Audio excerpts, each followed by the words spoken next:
سنت نمازوں کی مستقل طور پر قضا نہیں ہے، البتہ فجر کی سنتوں کی تاکید کی وجہ سے یہ حکم ہے کہ جس دن فجر کی سنتیں تنہا یعنی اکیلی یا فجر کی فرض نماز کے ساتھ رہ جائیں تو اس صورت میں احناف کے نزدیک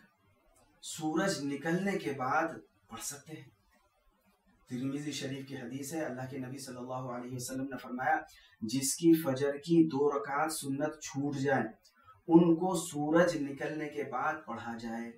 جبکہ بعض علماء کے نزدیک فجر کے فرائض کے بعد بھی پڑھ سکتے ہیں۔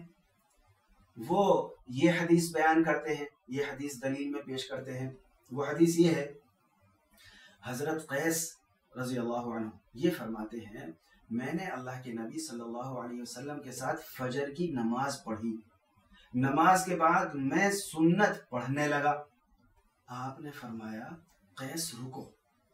تم 2 نمازیں ساتھ پڑھنے لگے ہو کیا؟ میں نے کہا اے اللہ کے رسول صلی اللہ علیہ وسلم میری فجر کی سنتیں چھوٹ گئی ہیں، ان کو پڑھ رہا ہوں۔ تو آپ نے فرمایا فلا اذن، اس جملے کے 2 مطلب ہیں، ایک مطلب تو یہ ہے پھر کوئی حرج نہیں ہے پڑھ لو، دوسرا مطلب یہ ہے پھر بھی نہیں یعنی نہیں پڑھو۔ تو یہ حدیث 2 مطلب کی وجہ سے دونوں کی دلیل بن سکتی ہے،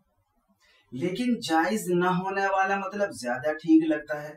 کیونکہ وہ دوسری حدیث کے مطابق ہے جس میں اللہ کے نبی صلی اللہ علیہ وسلم نے یہ فرمایا تھا کہ فجر کے بعد سورج نکلنے تک نماز نہ پڑھو، یعنی فجر کے بعد سورج نکلنے تک نماز پڑھنے سے اللہ کے نبی نے روکا ہے۔ اور پھر اس حدیث کے اندر ایک ضعف یہ بھی ہے، وہ یہ ہے کہ یہ حدیث مرسل ہے، اس کی سند اللہ کے نبی صلی اللہ علیہ وسلم تک نہیں پہنچتی ہے۔